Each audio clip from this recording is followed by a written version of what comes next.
Are you tired of the same old pro wrestling? Then check out the amazing action on Powerslam.tv, the biggest indie pro wrestling channel in the world. Get over 4,000 hours of the best pro wrestling events from over 110 of the biggest names in the industry from over 15 countries around the globe. Get your free trial today at Powerslam.tv. The following is brought to you by the Social Suplex Podcast Network.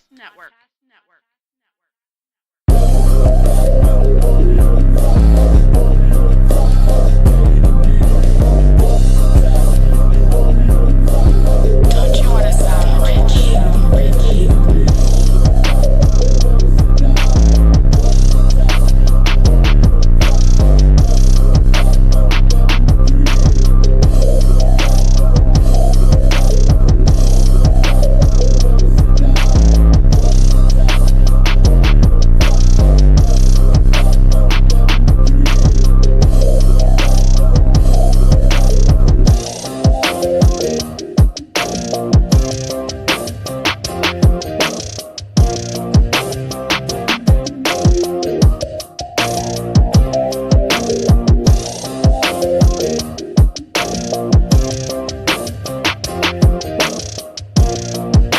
Welcome to episode 6 of the most elite podcast that is dedicated to all things elite. It is all things elite, episode 6. My name is Floyd.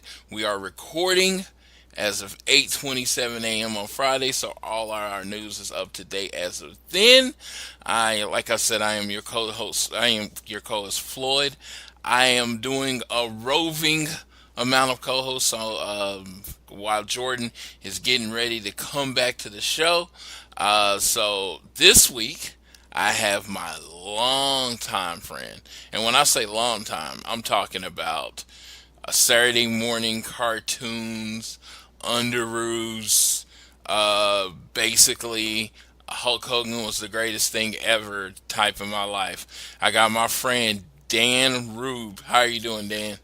I'm doing great, Floyd. And just to really stress that point, whenever we say longtime friends, I'm pretty sure you knew my mom when she was pregnant with me. So you've technically known me more than I've known myself. You know? Yes, it has been an amazingly long time. And my friend Dan, he's definitely co-hosted with me on Around the Ring before. I've known him forever. Big wrestling fan. Floyd, I just want to thank you. It's been a while since I've been able to guest on, be it, Around the Ring, and this is my first time on All Things Elite. I've been, pretty busy getting leaner, but also trying to bulk up. You know what I mean? Do people don't understand how common that is, to get leaner, but also bulk up. It is a hard tune to play when it comes to music. Yeah, man. I mean, every time you're bulking up, you want to be thinking, hey, I gotta get leaner too, because people want you to get leaner, but they want you to bulk up too. Man, it's amazing. If you could tell, Dan is very, in my opinion, always very funny. I think he's very funny to most people, but he is a man of many talents. He has performed as a professional wrestler and a stand-up comedian. He's worn many hats. I think he brings definitely something unique to the show. Hopefully we can have you on regularly.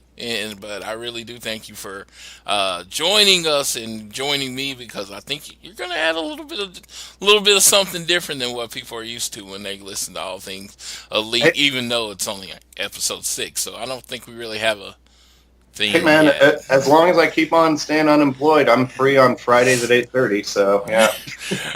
No, that part I hope changes for you, because not having a job sucks. It sucks. I can't even put that into words because you say it and everyone's like, oh, it sucks. No, you don't understand. Look, It really sucks. Earlier you mentioned my wrestling career, and I can tell you, doing jobs is a lot easier than not having a job. See, I did a lot of jobs in my career, dude. So, yeah, like, okay, I'm sorry. I just thought it was funny. Yeah, when it comes to Dan, he's definitely going to be a unique aspect to the show that I don't bring, because while I might be accidentally funny, he actually is funny. So that works. That's how that works differently. Well, I just want to start the show by saying this episode is brought to you by PowerSlam TV. You get a free month if you sign up using the code Social Suplex. PowerSlam TV has over 4,000 hours of independent wrestling available.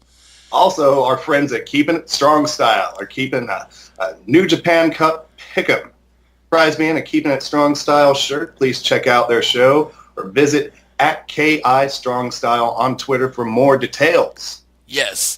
And the last thing, want to send a shout out to Rich Latta from One Nation Radio for our intro, and Nick Hoff for the outro, respectively. Make sure you're listening to One Nation Radio.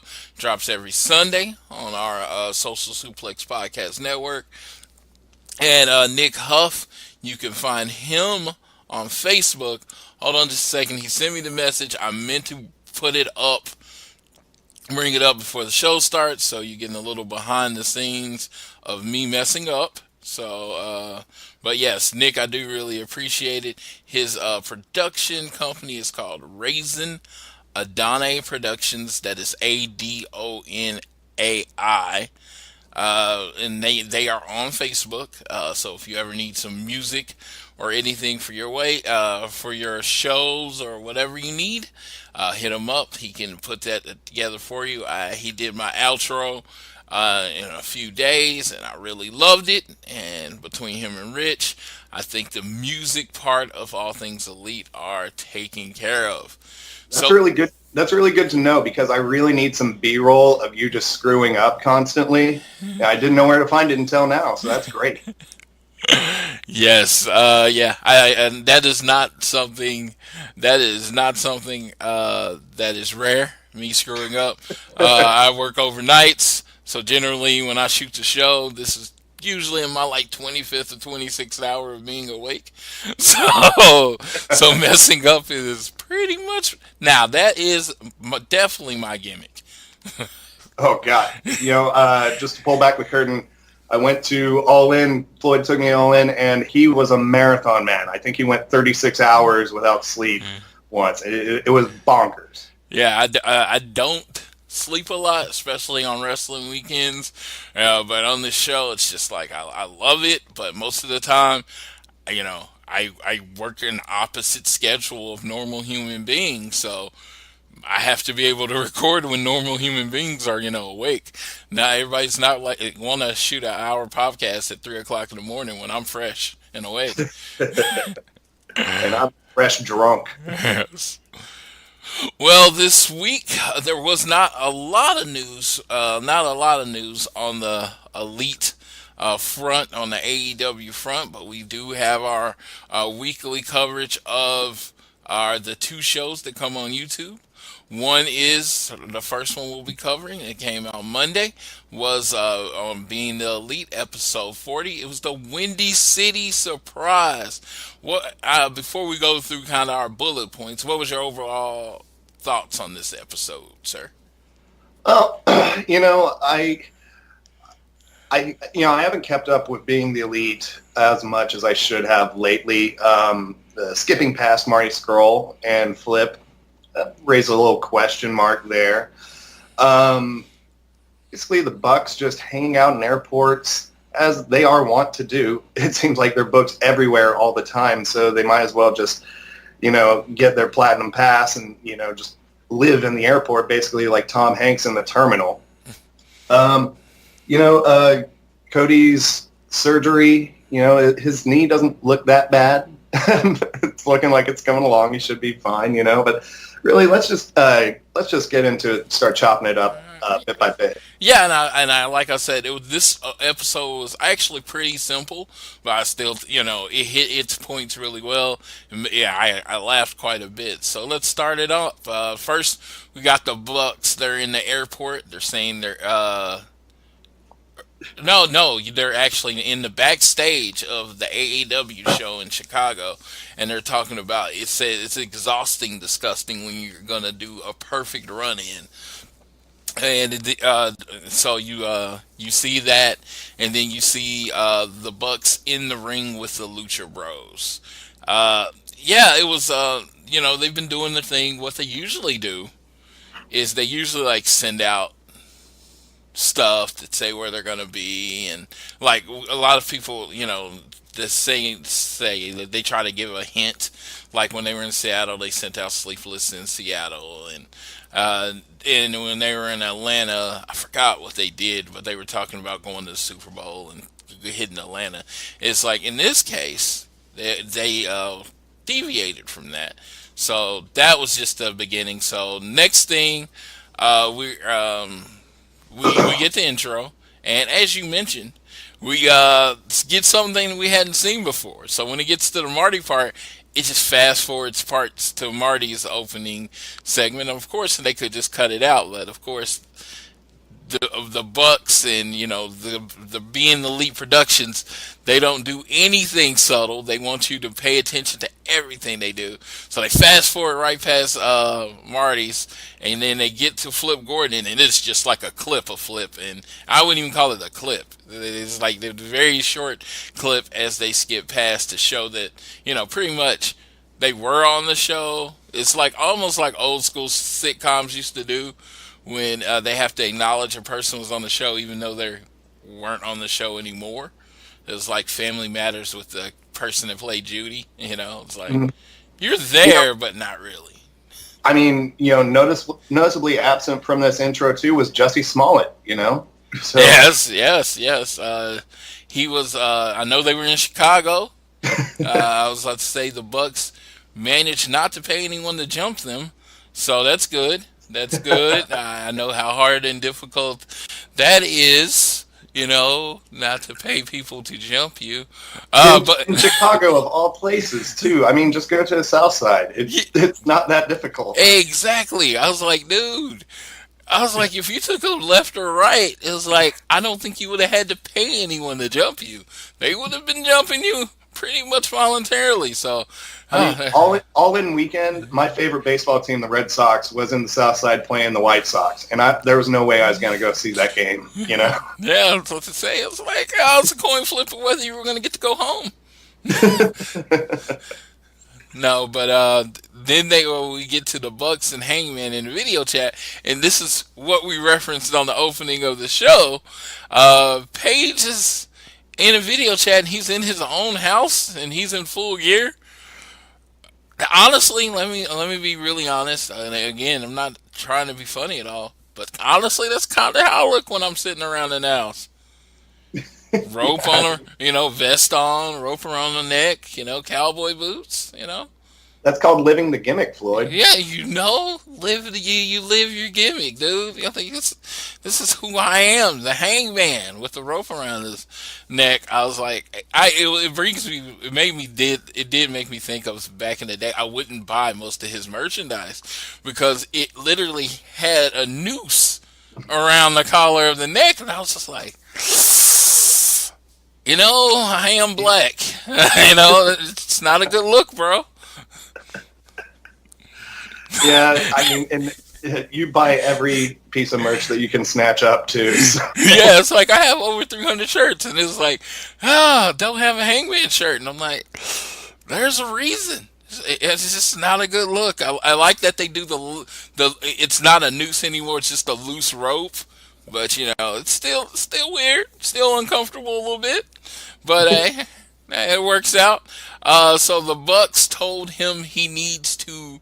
He tells them the Bucks that Cody told him he needs to lose weight, get skinnier, And the Bucks told him, do like we did. You remember we went from being juniors into like heavyweights in like 2 weeks. You need to bulk up.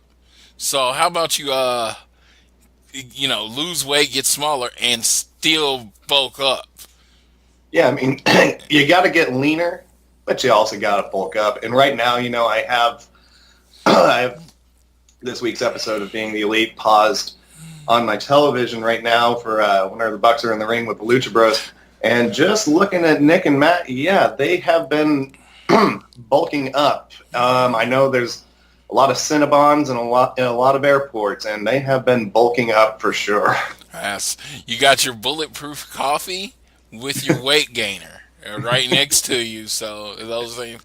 And this segment does make me want to give a shout out to everyone doing the hashtag Full Gear Challenge in support of Hangman. He actually tweeted out this week a little picture of him going on the Full Gear Challenge. He keeps putting off when he's going to start, which is hilarious. But we've had a lot of people, we've seen a lot of weight losses and new people pledging to do healthier lifestyles, all in support of this man that we call the Hangman, Adam Page, the future ace of AEW. So this was Hangman really sounded confused at the end of this segment. Well, I mean, he's going up against Pac, who is the definition of bulked up and lean. So yeah, you definitely got to meet him at that crossroads. Yeah, no, like seriously, I'm like, Pac makes in shape guys feel bad about their body. Yeah. Seriously, I would probably stab a person to look like Hangman Page. And it's like, but then you look at Pac and it's like, wow. I'm like, do you eat anything you enjoy? And I'm like, so it is a hard level to pick up. It's like when a guy lifts weights and he's like, man, I want to look like The Rock. I'm like, why don't you set your goals a little bit lower there, sir? Looking at Pac just makes me want to give up, light up another cigarette, and drink another Diet Pepsi. As I sit here staring at a box of Krispy Kreme donuts. Yep. No. Then Cody, our boy Cody, gives an update on his surgery. Says it's successful and it's weight bearing. He showed a picture of it and he said it's draining and healing. And I'm like, oh, that was disgusting. But hey, I'm glad he's doing better. He can't carry the Nightmare family on a bad knee, so that works out. He talks about the arm bike being his best friend, saying he's working out on one leg. What did he call Paige? I think he called him like chubby cheeks and pancake ass.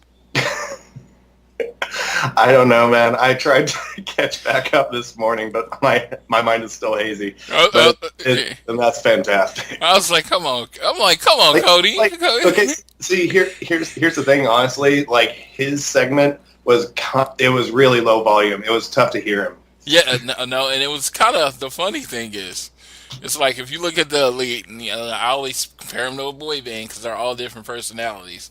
Cody's kind of the asshole of the group. I mean, just look at the way he dresses. My God. Yes. So he likes to remind Paige, do better, do the work. Hashtag do the work. Love it. Mm-hmm. No, but he had to take his shots at him. Say he's in there putting in the work, which I'm happy about because I'm glad he got his knee fixed. We then go to the Bucks at the airport. They say they're not teasing where they're going. It's like, and then they show the fast forward segment, and they do about 48. They say it's about 48 hours to do a 30-second run in. 48 hours to travel to do a 30-second run in. I was like, you know what? I know what you meant. I once was on the road 32 hours just so I can say I went to all the Big Four. 32 hours each way. So 64 hours just so I could say I went to all of the Big Four in 1 year. This is the year before last, and it's like it's one of those things with wrestlers. I will never again, after my 64 hours of travel, I didn't go anywhere for a few months. Wrestlers, they do that and then they get home.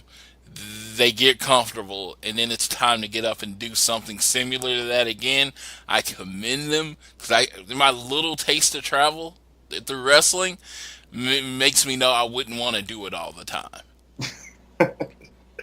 I mean, just imagine, back in the old territory days, the Bucks, they're on planes, but territory days, or even a WWE weekend, you're wrestling the house show, then 3 hours to the next shot, and so yeah, traveling is definitely such a slog and such a downer whenever it comes to being a wrestler, and I'm sure that our boy Jordan he's learning that the hard way these days. So yeah, I mean, seriously, like 3 days a week, he travels 2 hours each way to go train. He just travels 2 hours, he goes and trains all day, and then drives 2 hours back. That's just so he can learn the craft. I got irritated whenever I had to drive across town to learn how to train. So. I drive 42 minutes to work every day, where I sit on my ass for 13 hours a night, and I get pissed off about that. I couldn't imagine driving 2 hours to have someone basically throw and slam me around in ways your body weren't meant to, doing things your body weren't meant to do, and then get back in the car and drive 2 hours the other way just to get home to sleep. That's crazy to me. So yeah, so they are in Chicago. They fast forward to in Chicago. They keep getting spotted, and they realize they keep getting spotted because they were wearing nothing but AEW stuff with their own shirts on, with their faces on it. I'm like, yeah, I would point you out of a crowd too, Bucks. I still wouldn't know which one to call, Nick or Matt, but I would be like, hey, what's up, Bucks? Dude, it's a simple way. I know you probably already know this. I know that was probably a joke, but for the people that are listening, it's the Hardys. The dark-haired one is Matt. That's all you have to remember. The dark-haired one is always Matt. I'm always trying to remember which one has the really smarmy smile and which one is just kind of there looking tough, Yes. Now, and it's funny because I think Matt is I know Nick can be, but Matt's kind of, if you want to say it, the dick of them. He makes more of the smart ass comments, and Nick is more like the dude, we're really, really tired guy. He's just shooting it straight all the time. So they get to the Sears Center, and it looks like the Sears Center has put up a plaque of All In as being one of their biggest drawing shows ever. I mean, again, look on the Sears Center calendar, and you'll see they don't get a lot of big names. They're also, they're a place where the G League games are happening. So they are generally a small venue. So when you have quite a bit of people, almost 12,000 people in the arena, they're going to remember you. And they put the shout out that they need to do another show there. I thought the venue was amazing as far as not having a bad seat. So I would definitely want to go again. How interested would you be in going to Chicago again, sir? I think I'm going to meet you at the airport on that one. That was one hell of a drive. Yes. Last year, All In, all that stuff kind of came as a surprise, and I took an extreme amount of people with me to the show.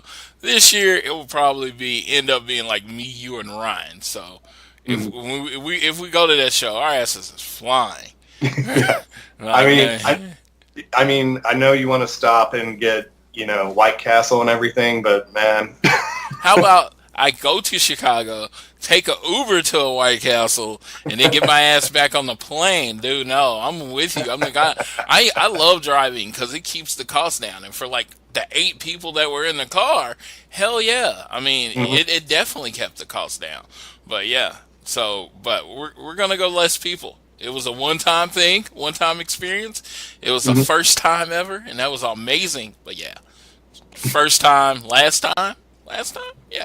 Well, I mean, we tick that box. We did that. So. Yeah, we did that. The same way. Yeah, now we'll just go to Southwest and book a flight like normal human beings do when they're traveling that far. Then then we get to Joey Ryan. Eli Drake comes up to him, and Joey's like, they're not. Joey's like, they're not here, and he runs away. And Eli's like, who is he talking about? And then another tag team comes up. I have no idea who these two guys are. Maybe I'm not the. I could have looked it up, but I didn't want to, so I didn't. I'm just going to be honest. They're just like regular AAW guys, right? That's what this is all about. Yeah, they didn't really preface what the hell is going on here in this segment. You just saw Joey Ryan, looking really stressed and nervous and everything, and people coming up to him. So see, this was at Bar Wrestling. This was actually in California. These are. How are we supposed to know that? Yes, it's like it's because Joey Ryan runs Bar Wrestling or whatever. Mm-hmm. So it was this in California. So two guys come up to him. He's like, they're not here. He's like, our opponents? We hope they're here. And he's like, no, they're not. But seriously, they're not here. and then they're like, they have no idea what he's talking about. And then he runs away again. And it sets up the next segment with he sees a blonde. And he's like, oh, you're here to save me. A reference to old Candice LeRae. And it ends up being one of my favorite people to look at on earth, Scarlett Bordeaux. And people, don't get mad at me. She's just something like spectacular to look at. And it's like I didn't appreciate it until I saw her in person. But yes, she is amazingly to look at. So she can be on my screen anytime she wants to be. But hey, still Joey Ryan gets scared and says, she asks, hey, how are Cody and the Bucks? And he runs away again because he's afraid even she is going to beat him up. What did you think about this segment? Like I said, you jumping in and out of the elite, you probably didn't get it, did you? I had no idea what was going on, but I will say this, is that I love Joey Ryan and his to describe it as his porn level acting. Yes. It fits in perfectly with his character. Especially Scarlett was really uncomfortable to watch act. But yeah, I didn't know what was going on at all, and that's on me. The last few weeks, he keeps getting jumped, and then Cody and the Bucks saved him. So last week, these guys are like, we want to meet Cody and the Bucks. And we want to meet Cody and the Bucks. And they started admonishing, and Joey's like, they're not here. And he's like, but we really, really want to meet them in person. He's like, well, I can give you their number. And they're like, no. So they thinking Cody and the Bucks show up anytime Joey Ryan gets beat up. They start beating him up. Scorpio Sky makes the save.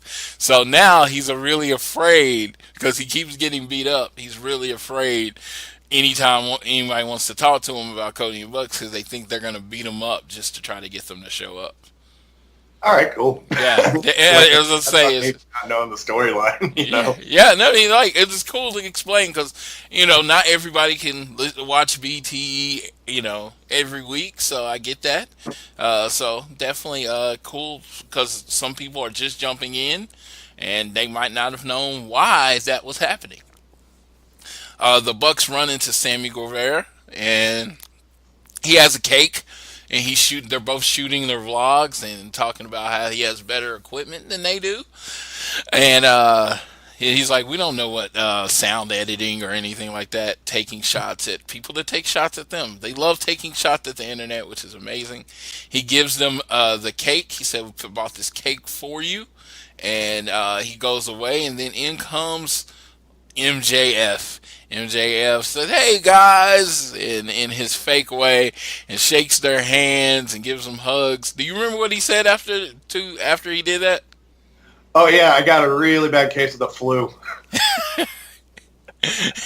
And he was basically don't let those toddlers throw up on your tassels. Yes. So in the extreme dickness, which is MJF, he only shook their hands and gave them a hug because he has the flu and was hoping he would get their children sick, so they would then throw up on the tassels of their shoes.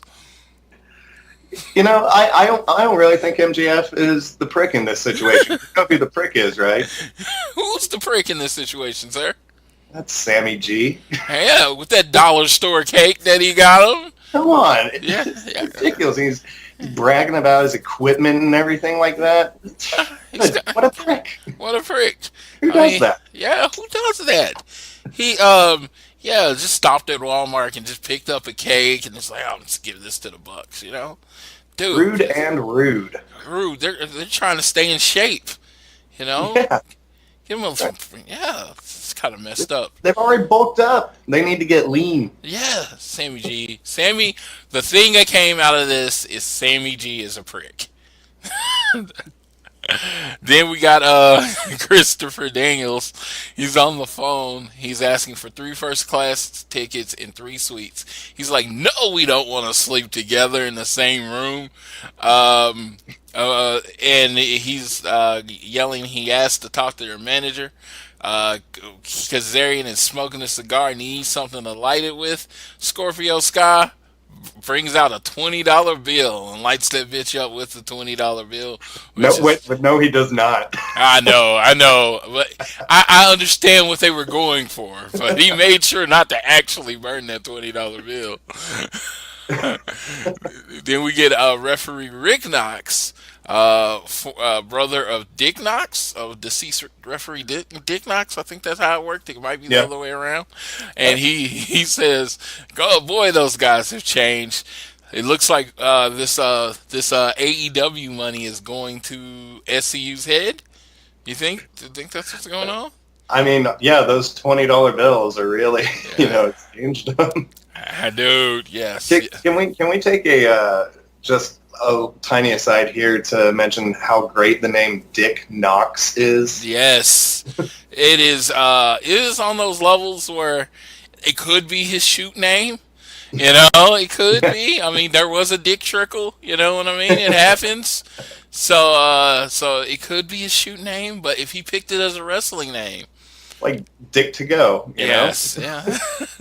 If he picked that's an old school reference. I've been listening to a lot of Bruce Pritchard lately. And Dick to go. Bruce Pritchard, shout out and congratulations to him on the new getting his old gig back with the WWE. I know it's All Things Elite podcast, but we stay on the positive, and that's a positive piece of news for him at least. You can hear more about that on this week's Around the Ring, isn't that right, Floyd? Yes, it drops Sunday at around noon. So, and you can go to aroundtheringok.com to listen to that. That was a great plug by me. I'm telling you, I set you that set up. Dude. I was about to call myself a professional, but now I can't even speak. So let's just move on. I was about to say, I feel like if you want to take a segment of the show, other than you messing up, and talk about a master class in segues, oh my God, that was a master class. I got to give you an A. Standing ovation, round of applause. If I knew how to do that, I would edit that into this segment right here. Now, speaking of master classes, so we get Nick outside about to do his run-in. And a master class in run-ins. Nick says he heard the catchphrase, and he said, Samo Bloodlow. I don't know if you caught that. He just jacked up. He just jacked up in his catchphrase completely. He's like, we just heard the catchphrase, Samo Bloodlow. He's like, they bribed the light guy. They gave him the old $500 handshake. The lights go out. When the lights come on, the Young Bucks are in the ring with the Lucha Bros. What I didn't realize until the second, that the match was still going on. So, I guess that's what a true run-in is. The Bucks get in the ring with him while the match is still going on. Give him a super kick. Matt gives Penta the package pile driver. And I actually had to make sure I noted this because, like I said, when the Young Bucks get to moving around, which one is which, I get lost on that. So Matt gives Penta the package pile driver. Then they give old Ray Phoenix the Meltzer driver. The Meltzer driver, and then they jump out the ring. Alex hits their sweep. I think that's the street sweeper. It is the elevated what is it called, blockbuster move that they do. They pin the Lucha Bros to become the new AAW tag champs. They get their belts to get out the ring, and the Bucks get in the ring, and they make the challenge official for Double or Nothing Young Bucks versus the Lucha Bros. Now, I know you don't have been keeping up, but I tweet, I post in a page. Didn't you think this match was already official? Yeah, I mean, it was as official as, anything else that was, quote, announced or teased at the Jacksonville AEW, reveal show. What I'd like to say about this segment is, they're backstage, getting ready for the run-in and everything. For having just one shot at doing this and then going in, doing the run-in, doing the super kicks and everything like that, this was shot incredibly well for a one-take shot. Like, I was very impressed with whoever was holding the camera for them on the outside because they captured all of the action and it looked fantastic. And you know what? It's great for, a couple of guys that, a couple t-shirt guys that run a t-shirt company that don't really know what they're doing, and they kind of lucked in. They found a money mark so they could open up this wrestling company. So, I mean, they're doing really well. They lucked upon this. No, I'm just it's funny when you run AEW, basically love Twitter.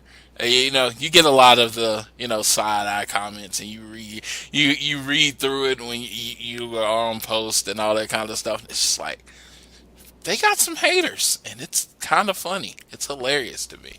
It was really subtle how everything just kind of changed. I realized it was happening on Squared Circle whenever any kind of AEW news would come out, and there's a lot of people shitting on it, and I really don't understand if that's just legitimate hatred for something that hasn't even started yet, which makes no sense, or if it's just shitty internet wrestling marks being shitty internet wrestling marks. Yeah, it is funny. It's like, why did they even do this? That's the weirdest thing. It's like, would you rather them just not try? Would you just rather people not try? Just accept that WWE is the biggest product and no one else is going to touch it? And it's just like, why accept that when you can have alternatives? It's like, people didn't stop doing fast food after McDonald's took over, Mm-hmm. It's like, you can still go to Burger King, you can still go to Carl's Jr., Taco Bell. All these other places exist, and it's just like, for the WWE, there was no on their level alternative. And like I said, for Floyd, he'll go to 3 of those restaurants a night too. He will go. Dude, he will go to McDonald's. He will go to Taco Bell. Let me tell you, I will go get a Burger King. I will go get a Whopper, and then go down and get some McDonald's fries. I will do that, and then go get a mix or a Blizzard from Brahms or Dairy Queen. I will hit up multiple places if they have multiple things, because that's how I roll, Hey, man, yesterday my buddy Wiggins was telling me about how he would go to Burger King to get a chicken sandwich and then go down the street to Church's to get a side of mac and cheese, You got to feed the beast, and the beast wants what it wants. It's a good meal. Yes, it's a delicious meal. I mean, I wish they could combine those companies so we can get that shit in a one-stop shop, but that doesn't exist. So sometimes you got to make a stop. It's not like, most of the time, it's not like you're getting out of the car anyway. You're just going from one drive-thru to another drive-thru. It's not that big a deal. But that was it for this week's Being the Elite. Another good episode. They will have another one every Monday, of course. They didn't really announce anything new on this Being the Elite. It was all about adding to the storyline of the Young Bucks versus Pentagon. I hope they continue with this trend because I will be at WrestleMania weekend, and Pentagon and Ray Phoenix are going to be like at every freaking show that weekend. So watch it be the one show of theirs I'm not at that the Young Bucks do the run-in is, because I'm keep hoping that it's at the WrestleCon Super Show. Because that's the first, like, that first night we get there. We hope they do the run-in that night. But then Joey Ryan has his penis party the next night, and the Lucha Bros is gonna be there. But it's you're just you're just washing right by that. Let's bring it back a second. What is Joey Ryan doing again? Yes, he in the just so everybody is clear. As I say, in the vein, double entendre of in the vein of Joey Janela, he does a show every year at WrestleMania, and it does really, really well. Well, Joey Ryan is doing a show this year, and it's called Joey Ryan's Penis Party. It's on Friday night at 8:00. But the thing is, it's during NXT show, so I won't. I'll be at NXT, so Joey Ryan's at that show, and Pentagon and Ray is at that show, and I mean, can you really have a penis party without the Bucks and the Hangman? Yeah, I think there's going to be a run-in, and I think that the Bucks are going to work really stiff. Yes, they're going to go really stiff, real hard. No, and the show is sold out, so it'll be a nice little. I just see them making the run in at the one show I'm not going to be able to go to, because that's the thing about the WrestleMania weekend. Cody has said WrestleMania weekend is all about WWE's thing, and he's staying away from it. But there's seriously 42 shows that weekend. Yeah. From Thursday to Monday, 42 shows. I mean, yeah, it's not like, even it's not like, oh man, I really wish I could, go to NXT or go to this or go to that. A lot of these shows are sold out, so It's like, oh, I couldn't go to NXT, I couldn't get tickets, but there's 3 other options. Yes. And just to show my nerd side of me, I kind of wish I had a Harry Potter, had a time turner. I wish I had a time turner for that weekend so I could go see all of this stuff. But, yeah. You know what? Joey Ryan should carry around the Marauders map just to see where the Bucks are. Yes, exactly. That way, when they're trying to jump, he can tell the people where they are, and then that'll give them time to run away. No, but next thing up is our Road to Double or Nothing episode 5. Now, I love the Road to Double or Nothing because it's a much more palatable watch for people that don't have a lot of time. It's 6-minute video, you know what I mean? And and shit happens every week. Every week, something actually happens on the show. It's like you get new talent announcements. They are building up the whole Cody's character. So we got some really good announcements in this one. First up, like I said, it's only 6 minutes, so there's not a lot to it. I watched it this morning because I forgot to last night. It was like he was like, "Hey, you want to record?" And you were like, "Wait a minute," and you could watch the whole show in the minute that I'm waiting. No, you get Jericho, and he is being Jericho, and it's like when he's like this, you can tell he's healing it up. But when he's just if you ever listen to his show, he said a lot of these things in not a heel tone. You know what I mean? Yeah. It's all his tone. I mean, everything he says he believes because he has said it when he's just doing his regular TV show. Regular podcast. Not TV show, but regular podcast. He already had a TV show, that Chris Jericho trying to act show. It's terrible. Yes, but dude, if there's a wrestler that could actually be a late night host, it would definitely be Chris Jericho.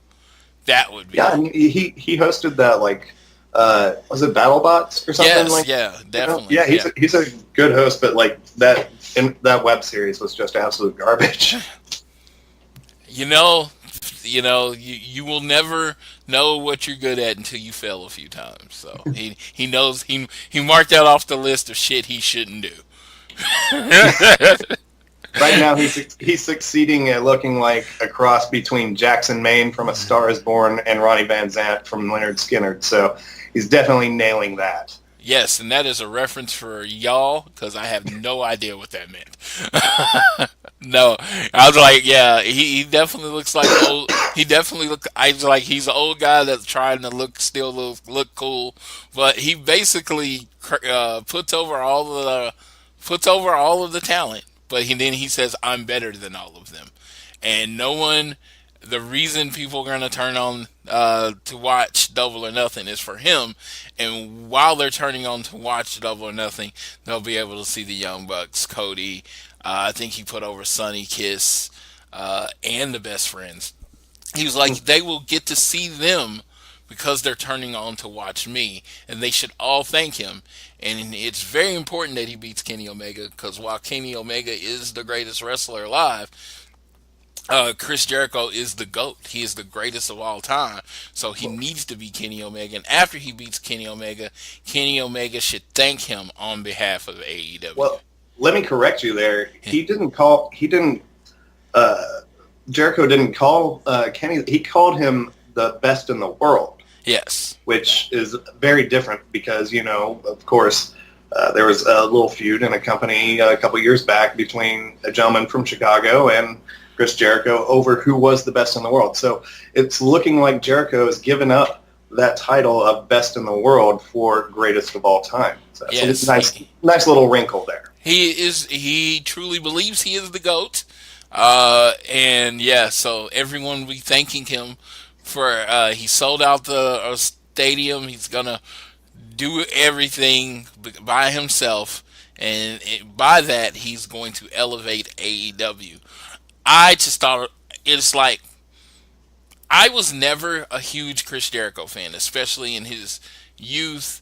I mean, he was one of those dudes. He cut a good promo, and he was interesting, but he was never one of my favorites. His work as he's gotten older has just blown me out of the water. This was the most effortless heel promo ever to me. Yes, I really like whenever, Jericho does the quiet, subdued thing. It's very, it's almost Jake the Snake-ish in its delivery, and it's full of, like, his voice is full of confidence, and he's not having to shout it in your face. He's just basically laying it down, bullet point after bullet point after bullet point, why he is the best and why he has to beat Kenny and why he is going to beat Kenny and why the show sold out, and the answer is just Jericho across the board. Yeah, it's like you could have no actual context on this feud. You could have never known Chris Jericho and Kenny Omega ever wrestled together. You watched that segment, it told you he told you in his own way, and he told you everything you needed to know about why he's wrestling Kenny Omega. Mm-hmm. And it's like, and why you should care that he's wrestling Kenny Omega. And I was trying to think of it as an outsider looking in. It's like, oh, he's pissed at this guy because he thinks he's the best. And he needs to prove that he's still the best. So it's like, it's very simple, very logical reason. It's a very sports-based reason, Yep. It's Tom Brady going in the Super Bowl with a chip on his shoulder. He's like, how does a guy with 5 Super Bowl rings have a chip on his shoulder? Well, this guy thinks he's the best. No, I have to remind you, I'm still the best. Yeah, like Tom Brady's too old. The Patriots don't have it anymore. Jericho, looking at him, you wouldn't realize he's, about to hit 50 if he hasn't already, But he is putting out the best work of his career right now athletically, which is really remarkable. Yeah, it is. It is crazy. It is crazy. He the comparisons between Chris Jericho's run right now and Tom Brady's football career are pretty much identical. They're both supposed to be too old to do what they're doing right now, and they're literally still at the top of their game. Mm-hmm. And next segment we get Brandy walking into the room with Cody, and she announces a new partnership. Now, I don't know about y'all, but when they said they were going to be announcing a partnership on Wednesday, I thought they were going to be announcing a new partnership with another wrestling company. But I think, honestly, in a lot of ways, this was better. Double or Nothing will be the first sensory inclusive event. So the nonprofit Culture City will provide packets that will go to everyone in need. They'll have noise for different people with auditory. I think that she said smell. What is olfactory? I think that's what it would be the rest. Yeah, and this is where I want to stop you here. Yeah. Okay, Floyd. We went to All In. Uh-huh. We went to Starcast. Yeah. We stood in a lot of lines with a lot of people. They have their fucking work cut out for them if they're trying to help people with olfactory sensitivity. Yeah, absolutely. Oh my God. Yeah, because you know what? When you're at those wrestling conventions, you have people from all walks of life, and you have people that their main focus is being first in line, whatever that takes. Mm-hmm. That's the nicest way I'm going to put it. They tend to skip some of the things. Let's just say that their priorities are not hygienic. Yes. Hygienic facing. Yes, and it's true statement. The last person to know that you stink is yourself. Yeah. So we ran in that in a few lines, and then I ran into some people with some anxiety, and I don't know if this was the person, but a friend of mine was like, "Oh, this."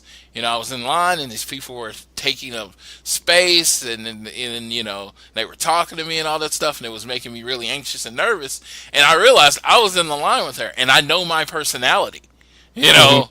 Yeah. And I'm talking, and I'm very loud, and I'm very much like talking to the person next to me. I didn't even know that that's something that, like, to me, if I was like had anxiety or whatever, I wouldn't go line up in lines. But you still want to meet your favorites, even though you have these things. So you brave through it, and it's like, oh wow, I didn't realize my personality could be something that could be messing with people's anxiety. Because believe me, I do know I'm a lot. I am a lot when it comes to my personality. I have no problem saying it. I've never met a stranger. I talk to everybody. I am really like a big old dog. I'm just like, it's like, oh, you just met this person. I'm like ready to lick your face, that kind of thing. I'm just like, I want to be your best friend. I want to know everything about you. And to somebody that has anxiety, that's probably not the best way to go at them. So I am going to be better at that. It's one of those things in life. It's like when like when you learn something, and you can be, like me, like I said, I can be loud and abrasive at times. So I know I have to tone that down a little bit for people that might have auditory or olfactory sensitivities, just gotta kind of ease in, be more like a cat, like. Yeah, I mean, it's all about reading the room, and there aren't a lot of people that really take that into account. I try and take those things into account because there are days that I have more anxiety than others, and I think that's one of the reasons I haven't gone to like a WrestleMania or something like that, because a crowd that big, I would just really just be worried the whole time, But yeah, it's just about picking up on the nonverbal signals that people lay down whenever you're around them, and being respectful of those things. Yeah. So I really love what Brandy is doing as far as making this an all-inclusive show for people with those sensitivities, because a wrestling show is all about bombast. It's about flashing lights. It's about pyro. It's about loud music. It's about crowds cheering, booing, and even a chop to the chest, or just a standard the standard sound of a bump on the ring. I can understand how those things can trigger people. Especially one of our close friends, who I'm not going to name right now. There were times where he was having kind of a difficult time on our trip to All In, because of things like that. So what Brandy is doing right there, that is incredibly forward thinking and just really awesome all around. I think it's fantastic. Yes, and I am very much, like I said, in my personal life and all those things, I'm learning to be more sensitive to that, because I need to be, and it's just like I've probably been around people that had all these sorts of things, and it's not something they tell you. So I've learned, I'm learning. Not I haven't learned. I am not there yet, but I am learning to read the room more and maybe tone down my Floydness a little bit, because it's a lot. It's a lot. I mean, don't turn it down too much, because Floyd in wrestling mode is really a sight to behold. Oh my God, yeah. It's a different experience, and it's like a lot of people around me, and they're like, everybody, and I'm like, yeah, because I talk to everybody, so I'm friends with everybody whether they want me to be or not. So that's kind of it's kind of a thing I have to watch out for now. But I think this is amazing. Definitely pull up Culture City on Twitter. Do whatever you can to support it. I think this is an amazing nonprofit. I've done a little research, and I just think what they do as far as to be inclusive, again, it lends the idea to the AEW is for everybody. This is a super focus of this brand, is to make sure everybody knows it is for everybody. I mean, all elite, AEW doesn't just stand for all elite. It stands for all everyone. Yes. They are trying to be the most inclusive wrestling company in the world, and they are doing a great job. She didn't announce his new talent, B. Priestley. I don't know if you know who B. Priestley is. She dates Will Ospreay.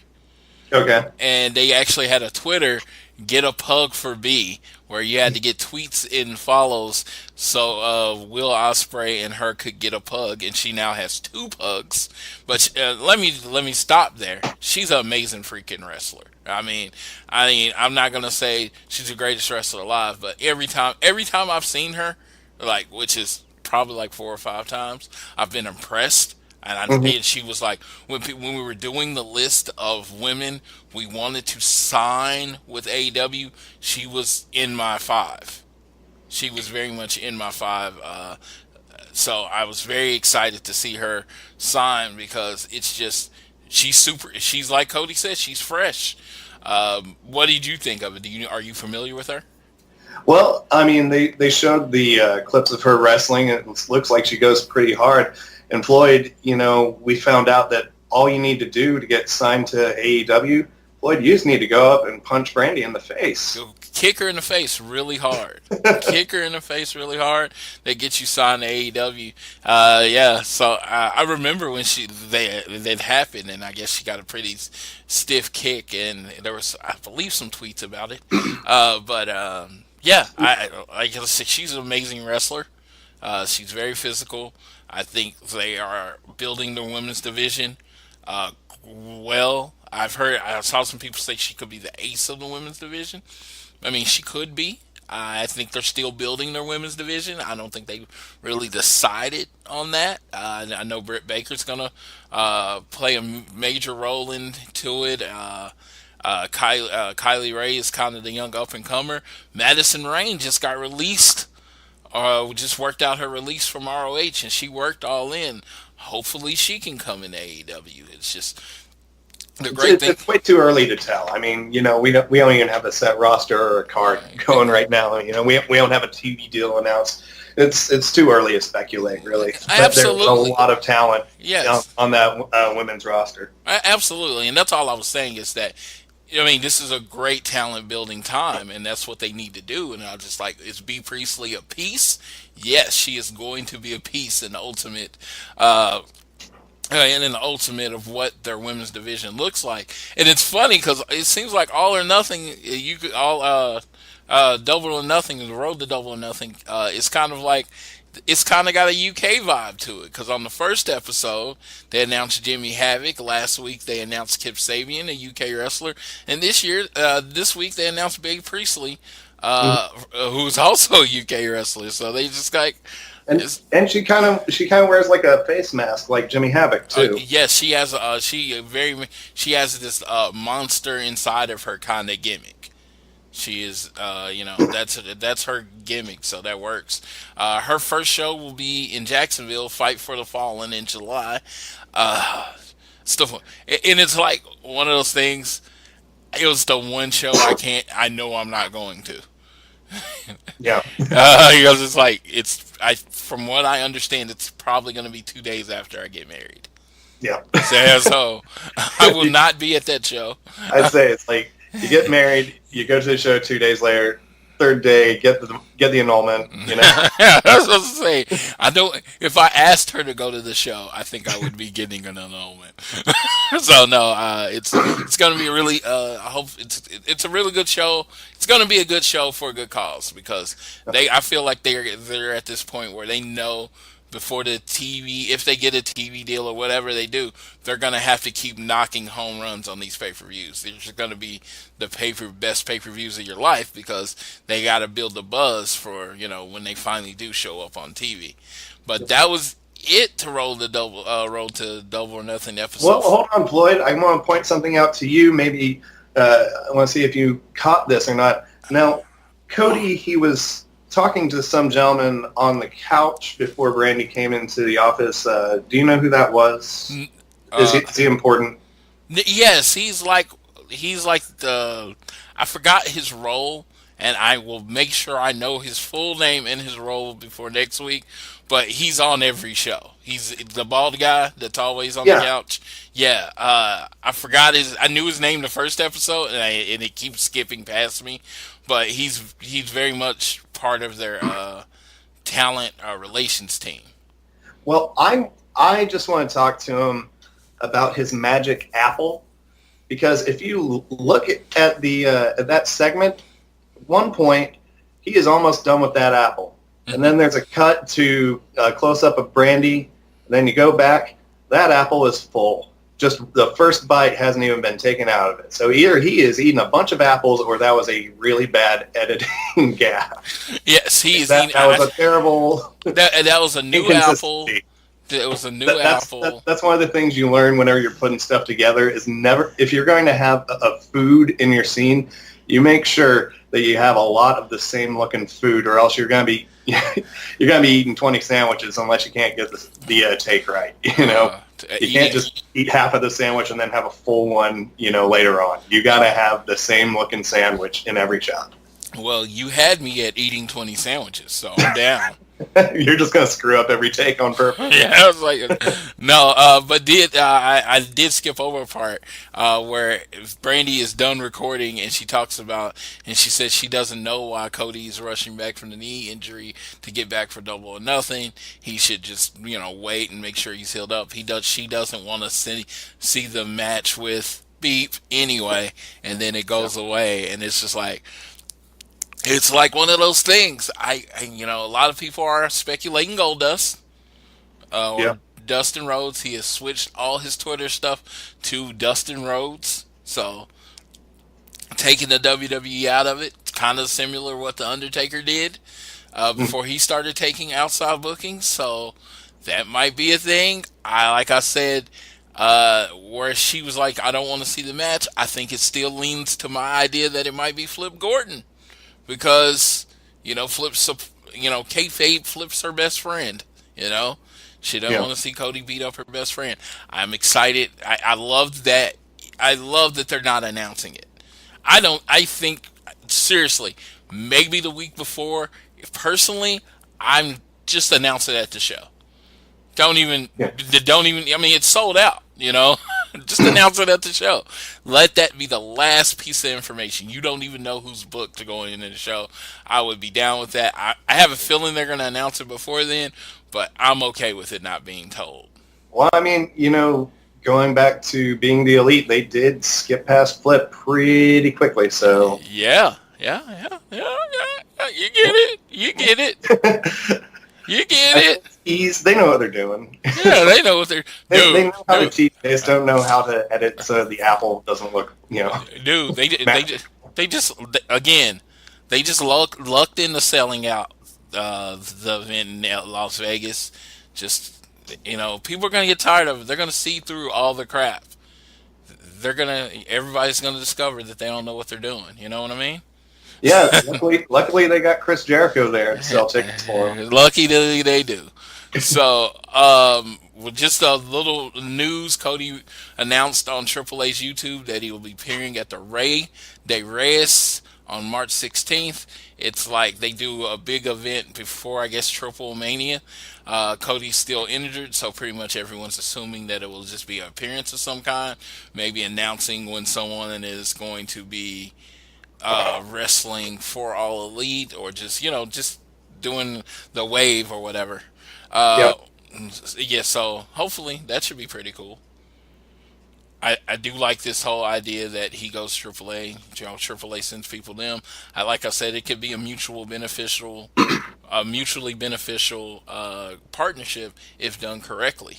Because, like I said, I don't know who anyone, for the most part, in AAA is that that doesn't wrestle in America. So if they bring some of those people that not very familiar with, you could build a new fan. Because I've never been that big a fan of Lucha, but I'm open minded.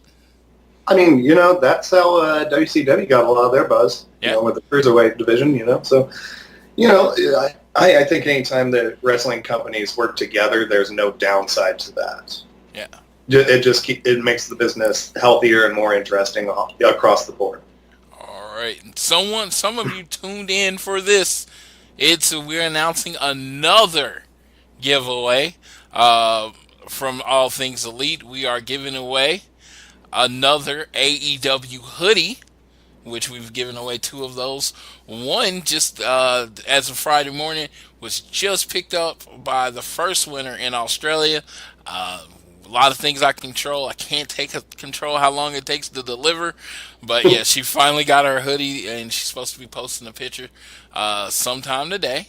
So on this contest, we're giving away the hoodie, and there's more. Wait, Floyd, you can't be doing this. You can't give away all of this stuff. Do you know the precedent you're setting for your podcast? Dude, and that is a precedent I'm willing to hang with. Oh my God. I like giving away free shit. I got like 300 shirts and pretty much everything AEW you can get. So you know what? I'm going to give away stuff. Floyd, you're an absolute madman for doing this. Yes, I love the people that listen. I am we're about changing the wrestling universe. That is the goal.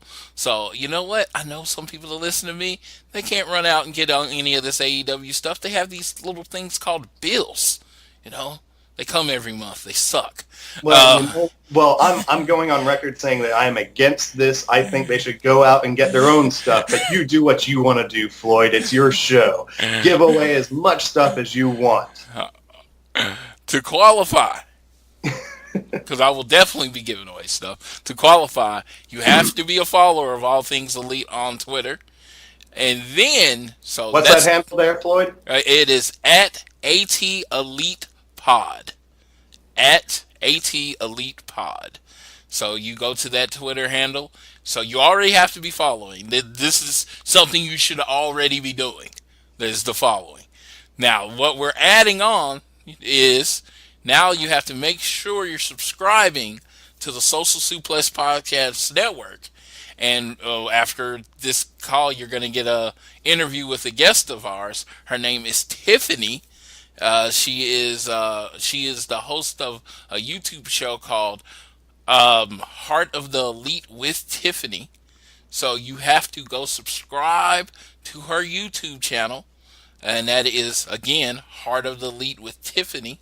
You'll get more information. Smash that subscribe button. Yeah, smash the subscribe button. So then you're going to send us a screenshot. Now, you can put the screenshot in the comments of the post of this channel, of this episode, or you can send it to me directly, which is probably the best way, to allthingselitepod@gmail.com. Again, that's allthingselitepod@gmail.com. So we're going to do this one for 2 weeks. The winner will be announced on the appropriate day of 3/16. So that we'll announce the winners. There will be 2 winners. The first prize will be the hoodie. The second prize will be the backpack. And it will be completely random, just like it was before. And we are looking forward to having a ton of people enter. And I've been with Floyd whenever we do our Royal Rumble pool and everything, and he doesn't gimmick out these hoodies and backpacks. I've seen him go to the random number generator site and then bang, that's your winner. So there's no funny business with Floyd when it comes to these prizes. Dude, because if there was funny business, I guarantee you I wouldn't have shipped something to Australia. I mean, I'm just saying, financially, it wouldn't make any sense. I'd be like, oh, the winner is Dan. The winner is Ryan. The winner is, it'll be a bunch of people in Oklahoma City. So I can just go hand them their shit and not pay a shipping fee. No, but I've shipped to Australia. The other person was domestic. But there has been such a run on the hoodies that they actually emailed me that they were trying to fulfill it because I guess a lot of people are ordering the hoodies. So you get a chance to win a very, very hot item from Pro Wrestling Tees. A shout out to Pro Wrestling Tees. You can, and even though they're not sponsoring me, you can definitely go to ProWrestlingTees.com and get any of the stuff we give away. That's pretty much what I do. I wait until you win. I get the size you want in your address, and I just go buy it and I ship it to you. And I'm sure if you're listening to this pod, then you know what Pro Wrestling Tees is. But that money goes directly to the wrestlers with their own shops on that site. So just a fantastic organization, and everything that they've done for wrestling is quite outstanding. Well, Dan, I would like to thank you for being on the show this week. Again, like I said, you bring the funny. I think you brought a little funny out of me. Like I said, I always say I am never funny on purpose. Usually when I'm trying to be funny, it's flat. It's usually when I'm being mean that people end up laughing. So so I really thank you. You brought the funny this week. I appreciate you getting up in your busy morning. You're extremely busy morning. You taking time out. What you got planned for the rest of the day? Probably going back to sleep. Just watch some stuff on TV. Not really anything to do. Floyd, I have to ask you though, how much am I getting paid for this show? Man, you know what? You know what I'm gonna do for you? If you come over to my house, I got a bottle of water on me. Wow. On me. For you. On me. I'm reaching down in there and getting that bottle of water. For you. You know what? And hey, in it for you. You can go in your closet and you can look at a Kenny Omega t-shirt on me, sir. No, I'm just kidding. Nice. I definitely thank you for being on the show. I'm going to see How to Train Your Dragon 3 later today. Okay. Yeah, and that's going to be fun. And after I sleep, because I'm about to sleep for the first time. I will say this. I do have my AMC A-list popped up. For this weekend, I have Apollo 11, that documentary in IMAX at Quail. And then Sunday, I will be watching Greta, which I'm really excited for, too. Yeah, that looks a really freaky movie. Well, again, I said it before, I thank you. Next thing you will hear on the show, because this is not the end of the show, I'd like you to hang around. You'll hear an interview with Tiffany. She is one of the biggest, if not the biggest, Cody fans in the world. We discuss her fandom with her Cody fandom. We also discuss hashtag Full Gear Challenge. I blanked there for a second. So it's hashtag Full Gear Challenge.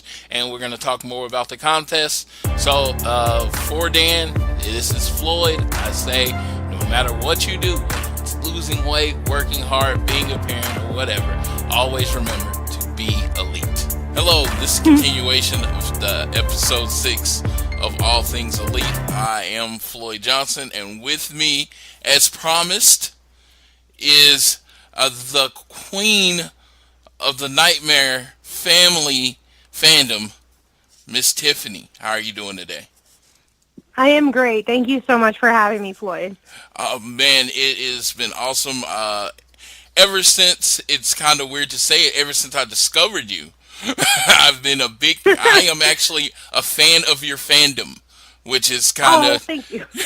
which is kind of weird because, I like last year, it was after, because I didn't actually know who you were, because I was at All In and you were at All In and StarCast and everything. And it's funny, all your pictures, we were in the same lines. And all of the same lines.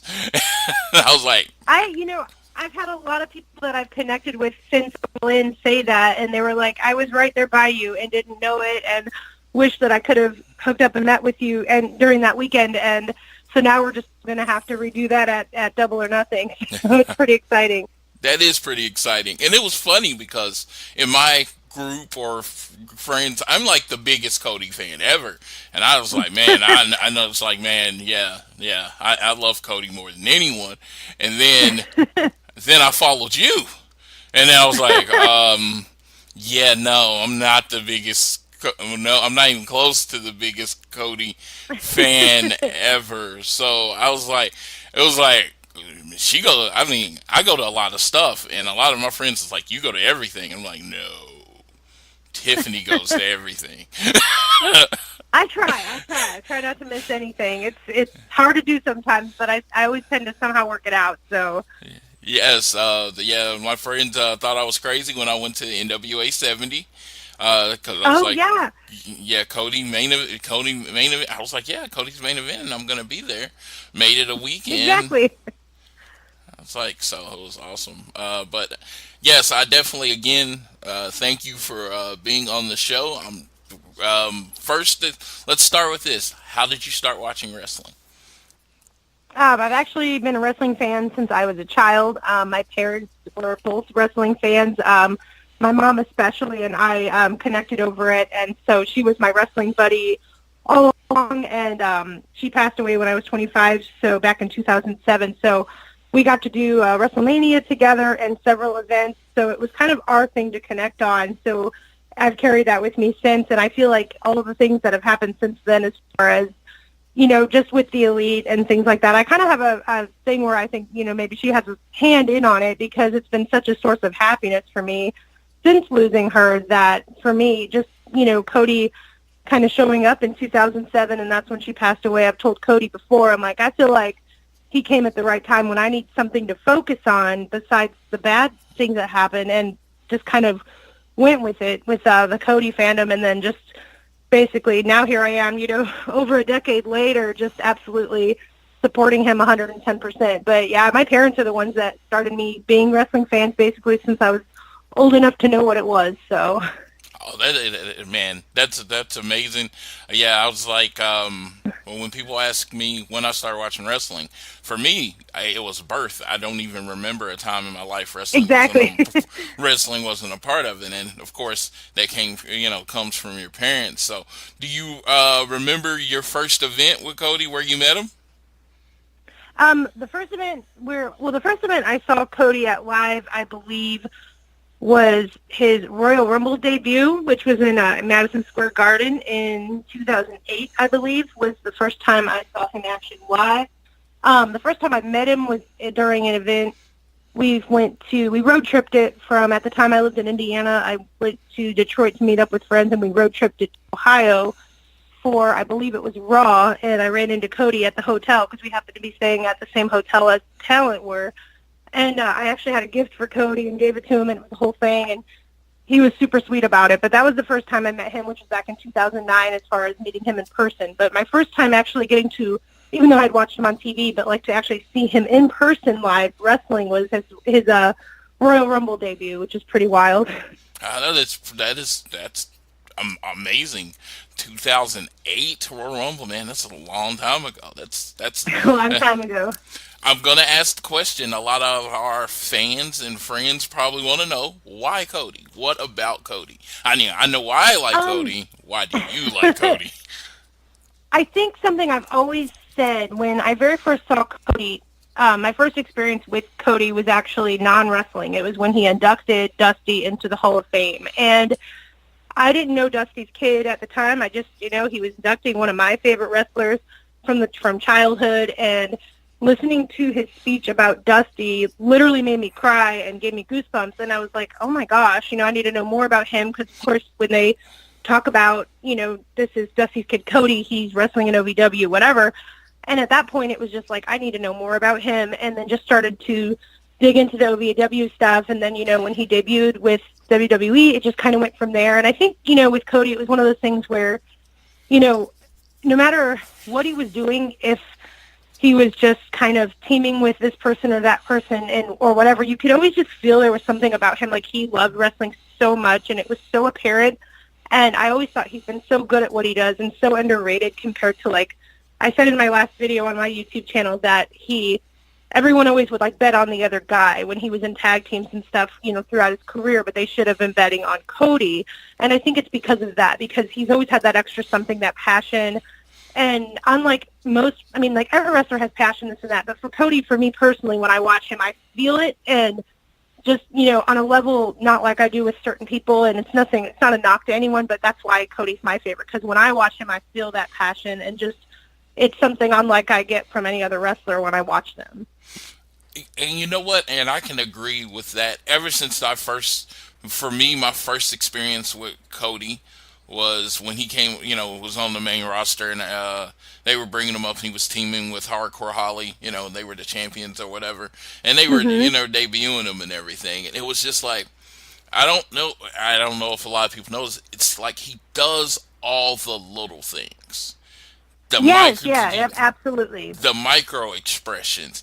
It's like when he's in a character, no matter what character he's playing, he's 110% into that character. And it's just like, you don't get that from a lot of people. You don't. And like you said, that's something that I totally agree with, and that with him, it's from start to finish, whether he is, backstage, if he's entering the ring, while he's in the ring, when he's exiting, like, he doesn't turn it off. And I think that's something too, like you just said, that's such a great way of putting it. It's all the little things that not everyone does. Everyone, most wrestlers can go out and give you a great match and even maybe a memorable match, but Cody doesn't stop, just when he gets in the ring and out of the ring. He's just always putting into what he's doing no matter what, and I just think that sets him apart. Yeah, it's just, with some wrestlers, you can tell when they're doing something they don't want to do. And like, I'm not going to name any names or anything like that, because that's what this is not about, but you can tell when they're in a role or they're doing something they don't want to do. You can kind of see it on their face, in their actions, and their interactions. I never got that feeling with Cody, even when most people thought he was at his unhappiest in his Stardust character. It was like he was all the way into Stardust. Yeah, absolutely. Still giving it 110% no matter what. 100%. I totally agree with that. So I'll ask, what's your favorite role or iteration of Mr. Cody? Oh, man, that's a tough one. I absolutely love the grotesque mask-wearing Cody. I just loved everything he did with that, the paper bags, and just the promos he cut at that time were so good. I thought that was definitely at the top of the list. When he reintroduced the Intercontinental title and brought back the classic white title and had some really good interactions with Booker T, that was also another time I really loved. And then obviously, like, the easy answer is to say post WWE, everything he's done since then. That's an easy answer, but I don't think that it should be forgotten that he did so much in WWE and was excellent at everything he did there, which led him to be able to be where he is now.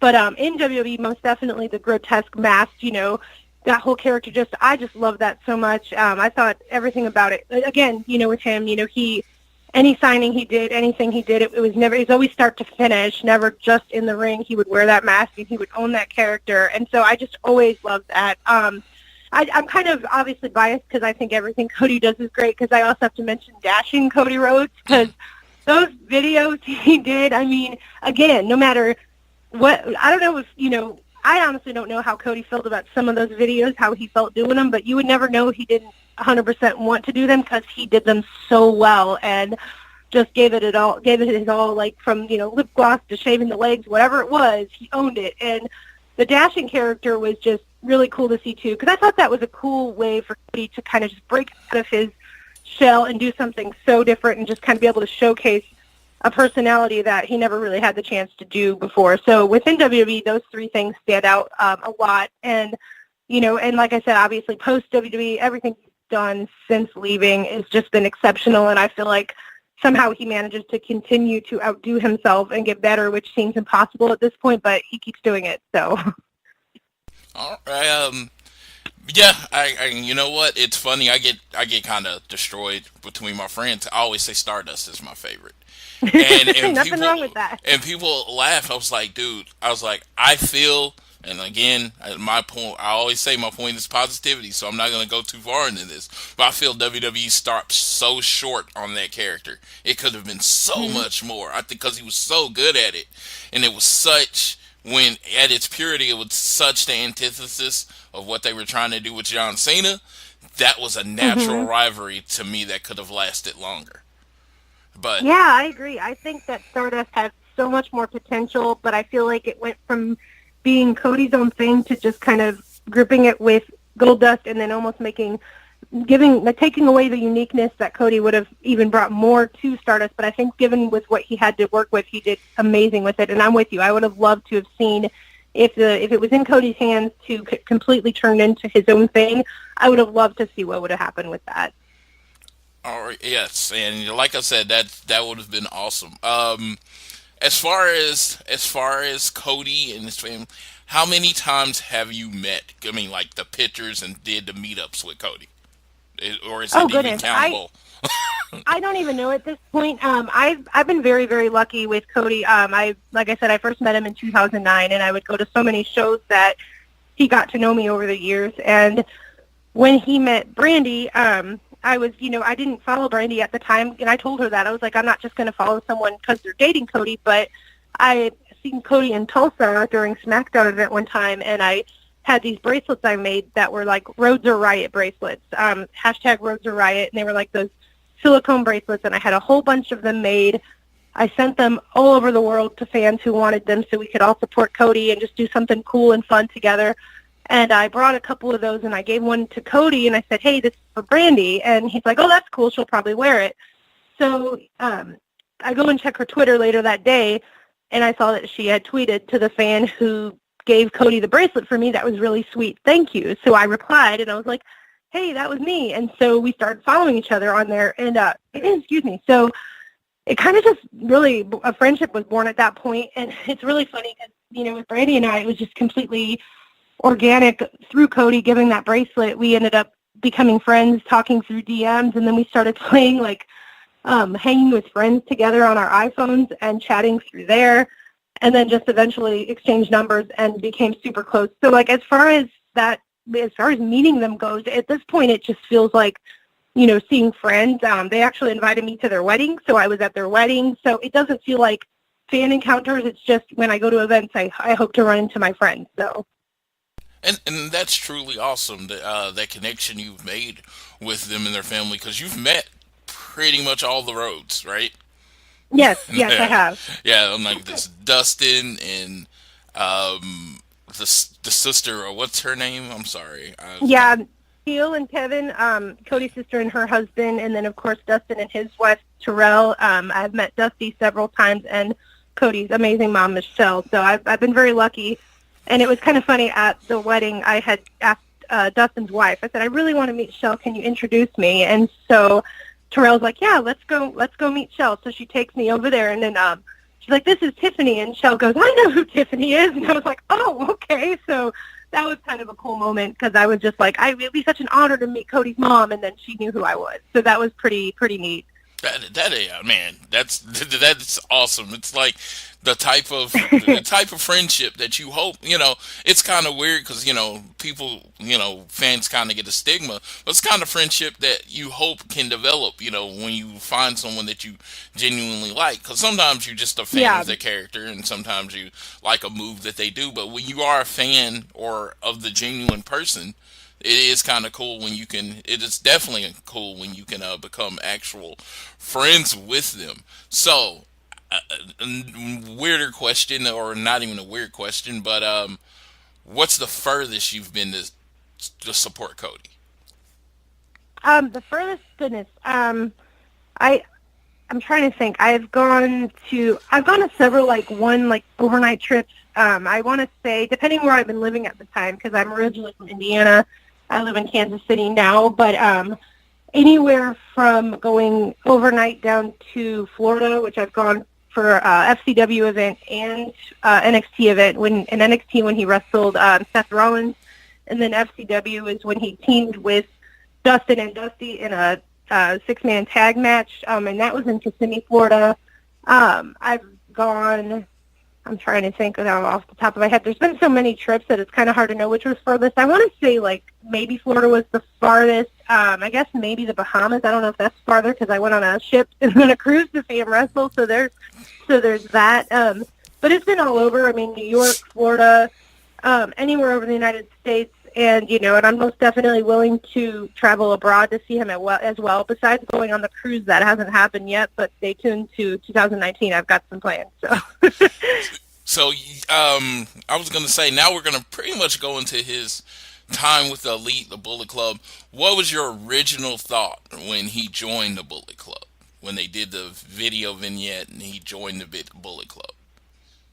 I was really excited. I thought the New Japan video that they put out was just so exceptional. It got me really excited for it. And I was already familiar with the Bullet Club and kind of getting into them as well. So it was kind of one of those things where I was like, well, this is kind of a perfect marriage, because I think Cody, leaving WWE and being on his own, I think he felt he had something to prove, obviously, to a lot of people. And I think being able to put him in a group of people that are established on that scene and help him just kind of put himself out there and let everyone see just how special he is, but have that backup of a group that's established. I think that was just a perfect way to do it. So I was really excited and didn't know what to expect from it, because it's just something that was so new to us from Cody. But the American Nightmare, the whole thing, it just blossomed so perfectly. And I think that putting him with the Bullet Club, it was a perfect way for him to stand out on his own with still having some surrounding characters around him to kind of just help him connect with other people on that independent scene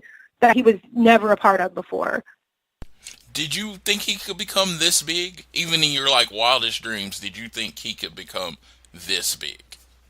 100%. I can find tweets that I've posted years ago before he even left WWE where I was like, Cody will prove you wrong, just wait. And I've always said it.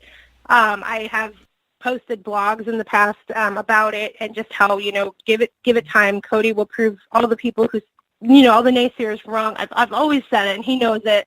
And that's one thing. I don't throw around the whole I've been a fan since day one. I don't throw that around about much except Cody, because it genuinely is true. I've just always known he could do this, and I've always just wanted to see the world embrace him. So that's what's happened. And I mean, I guess if you say in my wildest dreams that I think he would be able to start his own company and do all this, I don't know. I mean, I don't think anyone could have dreamed that. But as far as his success and becoming champions in so many different promotions and the world just falling in love with him, I knew he just needed the right platform to put it out there and that it would happen eventually. Yeah, I will even say, as a huge Cody fan, he is, of course, my favorite wrestler. I would even said I thought his thing was he was going to go away, prove that he was a huge star, and then go back to WWE and, hopefully, and be at a lot higher point on the card. That's what I always thought. I didn't know if that was the plan, sure, but that was what I was hoping. I've always said my dream match was him versus Triple H at Mania. That was always my dream match for Cody, because I just thought, that would be perfect, go from where he was to being in the main event. So, what is your Cody dream match? Oh, goodness. My Cody dream match, that is a hard one. Goodness, I'm have to give this one some thought. I think actually Cody versus Triple H on any platform would be awesome, and if it ever happens someday, never say never. Wow, that would be incredible. But off the top of my head, I'm not sure. You caught me off guard with that one. I don't even know that I have a dream match, really. I think the All-In match with Nick Aldis, just seeing Cody win the AWA title, those two just have so much chemistry. So getting to see him win that at Olin was great, and then the 2 out of 3 falls match at NWA 70 was excellent. It's not. I guess this really isn't a dream match, but just off the top of my head, the match that comes to mind that I really still want to see is a part 3 between them two, and I would love it to be a 60-minute Iron Man match. So I guess in the foreseeable future, not so much like a dream match that may or may not ever happen, but I feel like this could happen someday. I would absolutely love to see Nick Aldis versus Cody in a 60-minute Iron Man match as like the third rubber match of the series. So we are absolutely on the same page with that. When people ask me, what do you want to happen at Double or Nothing? And I'm like, Aldis. I mean, that's who I want. I was like, I saw the first match and it was amazing. It was one of the best. It was like, the Cody talks about his favorite match being Hogan versus The Rock, and how the fans were completely nuts that whole match and taking over. And it was like, for me, that was my Hogan Rock moment. Yeah, 100%. Because the fans were completely into that match the whole time. And then the NWA 70, I don't even think I don't think Billy Corgan and Lagana, if you ask them, did they think it was going to be that packed, and the fans were going to be that crazy? I don't even think they would have thought so. But no, I don't think they could have predicted that in the match itself. I mean, no matter what the outcome was, that match was just, there's no words to describe that match. It was just so good, and I feel like we absolutely have to get that third match because they're tied now, and you have to have that tiebreaker match. And I mean, could you imagine a 60-minute Iron Man match with those two? Like, I get goosebumps just thinking about it. Yes, that would be an amazing match. I don't care when it is. It's like one of those times. I don't care when it is. I would find a way to be there, except in July. That's the only the July one is the only one I can't go to because I believe it's going to be on the 20th. I don't know what date that they have announced, and I literally get married on the 18th. So. Oh, wow. Well, that's a good reason to miss it. It's the only event. Like this year when they put out there, it's like, I'm going to be there. I can't be there. Well, if they're listening, we don't want Cody Aldis on that show. Okay, guys, don't do that to Floyd. Please don't do that to me. Yeah, it's like any other show is fine. Yes, and it's even more hilarious. I'll be on my honeymoon. My honeymoon is in Destin, Florida, so I won't be too far from it. But yeah, I was like, say, my fiance loves me. I think there's a limit. There's going to be a limit no matter what. Yeah, she knows how much I love Cody, but that's a limit. No, but so you were at All In. You were on the cruise. You're going to be at your first row at Double or Nothing. And so the plan is to be in Jacksonville. Now, I've heard rumors and innuendo, and for me, I don't consider myself wrestling media at all. So I do delve into rumors and innuendo. If they go to the UK, are you going to be able to make that one? If they go, I've heard rumors that it's possible. If they go, if I'm not there, it will be because I couldn't absolutely make it happen, but I plan to 100% do everything in my power to be there. I really do want to commit to my goals that I posted on my Twitter that at the very top of the list was to attend every event AEW does in 2019, and I posted that knowing that there was a rumor that they were going to do a show in the UK, so if I can make it happen, I 100% want to and plan to. All right. Well, now we're going to get more into the power of, and people might choke a little bit if they're not big fans, but I don't know why they're listening to this if they're not fans of the Elite, but the power of the Elite fandom. The positivity right now, what's going on is a hashtag Full Gear Challenge.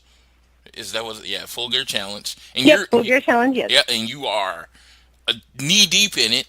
What it is supporting Hangman on his journey to get in full gear shape for Double or Nothing. It really did just start as a joke from being the Elite, and it's turned into such a bigger thing. I think it is very much, when people ask me, what about the Elite that you love, or what about the Elite that's great, and I was like, it's like when you're in the fandom, the positivity and support that you get from each other, So Definitely. this is a big thing. This is a big thing as you are supporting people living a healthier lifestyle. Now, you've been doing your healthier lifestyle for a few years now, right? Yes, I have. Yes, and oh my God, I think the work you've put in, hashtag do the work, the work you've put in, and the shape you've gotten into is amazing. What motivated you to get started? Initially, it was just kind of a health decision. I kind of felt like, hey, I'm not getting any younger. I know a lot of people don't realize that I'm 37, and I was like, I can do this. I just have to commit to it. And so I always kind of used actually upcoming like wrestling events as motivation. Like, okay, I'm going to be going to a wrestling event here. I don't want to look terrible, so let's start. Let's work towards this goal, but let's do it. Let's do it the right way and be healthy on it. And so I did make a ton of progress.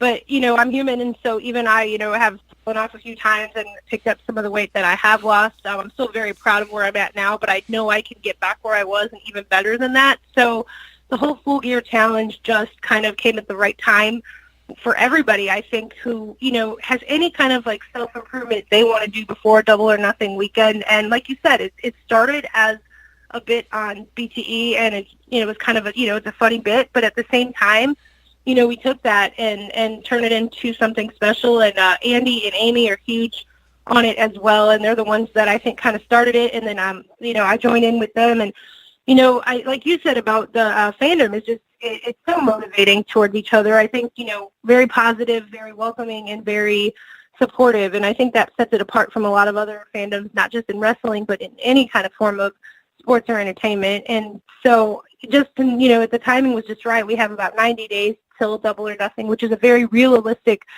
safe time to make some significant progress health-wise for people. So for me, it was just kind of, a self-decision that, hey, I can be healthier than this, and I can be happier with how I look, and, I'm just going to commit to it. And then the Full Gear Challenge kind of came, like I said, perfect timing where we could all come together. And I tell you, there's nothing better than having a huge group of support from people who are into the same things that you're into, and who can cheer you on. And if you're having trouble, hey, I'll just hashtag, Full Gear Challenge on Twitter, and 20 people will reply and tell me, hey, you've got this. So I think that really makes it special, and I think there's going to be a lot of really cool before and after photos at Double or Nothing for sure. Yeah, that is, like I said, that is amazing. It's inspiring. I mean, like me, I'm not in the greatest of shape, but it has definitely put me on the path to starting again. I definitely want to try to get into better shape before the show. But what are your methods? What do you do? Are you low calorie? Are you keto? What's your thing? I tried keto, and I think it's a great idea for some people. It just didn't work for me. I personally do my best when I just do tracking of my calories. It's an app. I'm not like endorsing anything, but it just helps me, and it's a free app that it's called Lose It. And it literally is so easy to use. You put in your current weight, your height, your age, your gender, and your goal weight, and it essentially creates your calorie budget. And then from there, you enter foods. You can use your camera on your phone to scan barcodes if that's easier for you, or you can just search for foods. Track what you eat. If you exercise, you essentially earn calories back. So say you do like 30 minutes on the elliptical and burn 300 calories, that will go into your budget for the day. So if you eat a little extra, whatever, and it safely keeps you on track, because the one thing that it's hard to do is some people do is just like crash diets or starve themselves or whatever, and that's not healthy, and eventually it'll get old and you'll fall off because you're depriving yourself of things you literally need to live. So if you do an app like MyFitnessPal or Lose It or anything like that, it gives you the safe budget and safe plan on how to do it, and then from there you just make sure you track everything. And the one thing I can tell you too is just like I've learned personally is not to beat yourself up for going off. Sunday was my sister's birthday. We went out and had Creo food, and I surely did not track my calories that day, but then I got right back on track on Monday. So we're going to have things that come up where you have a special occasion or whatever, and it's okay to just enjoy that, and then just make sure the next day you just get right back on track. So for me, like I said, tracking calories, staying within that budget, that's what's worked for me personally. Yes, and it has worked. Like I said, it has worked very well. Thank you. If anyone follows you, I mean, and this is like I said, this is not me just pumping up your ego and anything. Anybody follows you, it's at All Elite Tiffany. Just spelled normal, All Elite Tiffany. You go and you look at any of her old pages. You even look at her pictures from Cody, with Cody, the older pictures to the newer pictures. You will see the transformation. So it's just like, if you're going to listen to anyone, you want to listen to people that have succeeded. So definitely, you can use Tiffany as an example, but just know the hashtag Full Gear Challenge is there. If you're a person that, if part of the elite fandom or not, I mean, it is a very positive group of people that are all about supporting you as you on your goal to live healthier, to be healthier. It's a great thing. And like I said, it's just, Hangman posted about it, and he posted a picture, and it was just like, it's just blown up into this thing, and it's just amazing. And it's just like, even me, it's like, I never doubt the elite, but the power and the influence that they have shocks me more and more every day as it grows. Right? It never fails to be surprising, no matter, like you said, no matter how much we believe in them, they still find ways to just go, wow, they did that, and it's powerful. Very cool. Definitely, and that's why I wanted to do this interview, and I have a few more I have lined up, because as much as the Bullet Club and the elite and everyone's like, oh, the black t-shirt wearing Bullet Club people, and we kind of get a stigma, but it's just like it's just like, they are great, they are amazing, but everything that has happened is because of the passion of the fans, Definitely, and they'll be the first to tell you that too, which I think is so awesome too. They're the first to say, hey, none of this would be happening if it wasn't for you guys saying this is what you wanted, and in supporting us so wholeheartedly that it happened. I think that's really cool for sure. Yeah, and then, like, I could get on the phone and I could try to get the 100th interview with Cody, and you'll hear interviews with Cody. I listen to them all, don't get me wrong. But I wanted to focus on, and this is a perfect segue, the heart of the elite, which is their fans. And that brings us to your YouTube show, The Heart of the Elite with Tiffany. I really wanted to get you on because I've watched every episode of the show, and it's like the passion that comes across in every episode. It's like, if you watch your video and you like, hey, they're really popular, you would know, because of the passion that comes through when you speak on each one of these episodes. What started you on doing that show? I decided I always have considered myself a writer, but even back in high school I wrote for the newspaper staff, and I love to write, and I wrote several blogs over the years about Cody, and I think that as much as I enjoy writing the blogs, I felt like I couldn't quite put that passion, like you said, and I appreciate that so much. I couldn't put it out there the way I wanted to in written words, and so I thought, initially I had started a little bit of a Star Wars YouTube channel, and I enjoyed doing it, but it wasn't really where my heart was, and I thought, well, if there's one thing that I am genuinely passionate about, it's Cody Rhodes, and it's pro wrestling, and it's the elite, and it's Brandy, and I was like, maybe this is what I need to do for this channel, and I believe it was Don Secord mentioned something to me about putting my passion out there in a way that, because I have so much that I want to say, and didn't really know how to put it out there, because in tweets, she said, well, even your tweets, I can feel it, but, you can do more with that. And then, so I guess I kind of credit her as well for inspiring me to be like, what, I'm going to do a video and see what happens, and then go from there. And the first video, I was amazed by the response to it. I didn't expect it to really get a lot of views, because it's your first video on a topic, and you just kind of hope that something comes of it. And it ended up, being very widely viewed. I believe every member of the elite liked it or responded in some way, and I'm so grateful for that. So it just kind of inspired me to keep doing it. And I could literally make a new video every day if I really wanted to, because I have so much always on my mind about them, and they do so much. And I get kind of even emotional sometimes when I talk about them, because I truly believe in them. And I think, when you do any kind of a project, it has to come from the heart. And if you're forcing it, then it's never going to work. So, you just find that one thing that really, sets your heart on fire and go with it. And for me, it's wrestling, it's the Elite, it's Cody, it's Brandy, it's Matt, Nick, it's all of them. And it just, with AEW, it just all happened at the right time. I figured not only do we have Being the Elite now, we have an actual promotion, and I can start, pretty much right there around the New Year's Day, and just make this video or make this channel and then just follow it along with them as they do this and put my part of it is just how passionate I am, and that's my contribution. It is just my support in the biggest way I know how, and that's how I know how is by going to the shows and then putting videos out that hopefully people will watch and go, wow, if she is that passionate about these guys, there must be something really special there. I want to check them out. So that's kind of where it came from, and it's just, really gone really well since then, and I'm so grateful for the support. Yes, and yeah, like I said, I saw you put the videos out, and I watched them, and you were doing kind of trying to do a subscriber push a few weeks ago, and I was like, you know what? I think I can help with that, and that's what's going to lead us to this. What we're going to do is, my page, All Things Elite, we love to do the contests, we love to do the giveaways. I have a lot of stuff, and sometimes I like to give it away.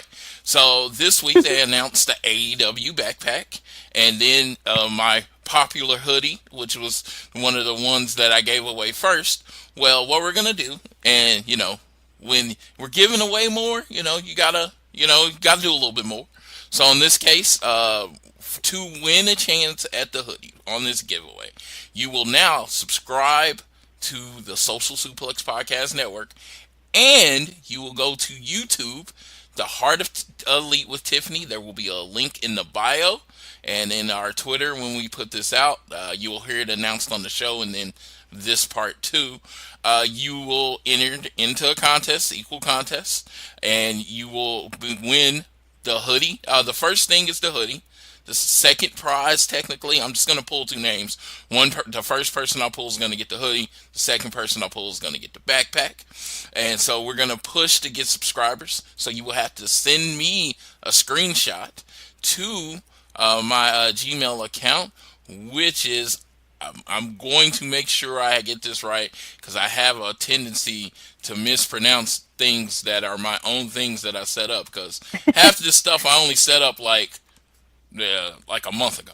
So no, the Gmail is allthingselitepod@gmail.com. allthingselitepod@gmail.com. Send me the screenshot showing you followed, that you subscribe to Tiffany's page, and then you subscribe to the Social Suplex Podcast Network, and you do those two things. You send it to us in 2 weeks. 2 weeks from this week's show. So this week's show will be out on the 2nd. So 2 weeks from now, on the 16th, we're going to go ahead and pull those names, and we'll be retweeting and all sorts of things to get the information out there.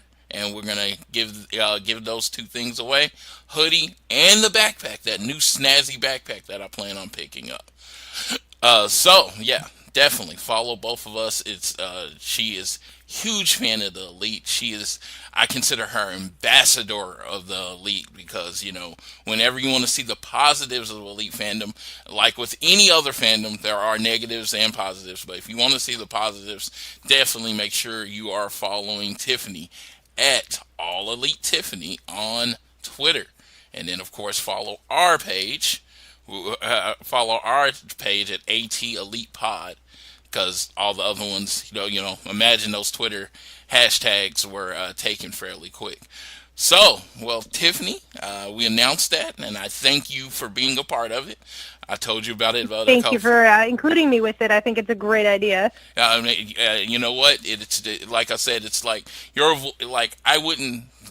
are annoying voices, but you are a voice that I think should be heard when it comes to the Elite group. Is there anything else you would like to say? I've held you a little bit longer than I said I would.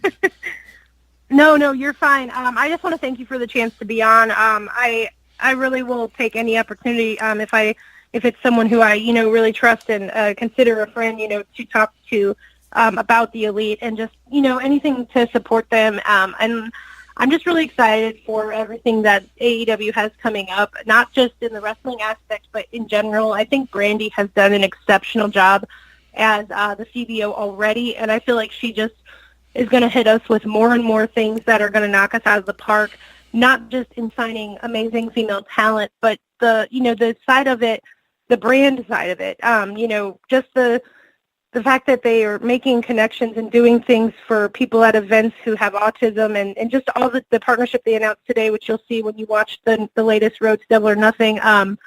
I'm just really proud of her, and I just think that we just want to make sure that we remember that, not only is she, everyone can say it's Cody's wife, and she is, and she's proud of that, but she is an individual and just such an amazing person, and the stuff she's doing as Chief Brand Officer is already amazing, and I feel like just as she has more and more time to make connections and build the brand, that we're all going to be really, really blown away by the things she does. So. Yes, and yeah, Brandy is definitely amazing. The Chief Brandy Officer has been definitely leaving her mark on this brand. She is just not anyone in the background. She is definitely at the forefront, and everything she's doing has been very positive for AEW, and I'm looking forward to see what she's going to do more in the future. So again, Double or Nothing is May 25th. There's also the separate away from AEW, which is StarCast 2. I will be at both of those events, so hopefully we'll get to hang out there. So that should be fun. But for Tiffany and, of course, Floyd, I'd like to thank you for listening to this interview. Please leave reviews, comments on Twitter, Gmail. Let us know what you think. If you would love for this to continue, I had a great time. We probably could talk to her another hour because we both love all things elite. But I leave you with this. Anything you do in your life, whether it's your regular job, losing weight, always try to be elite.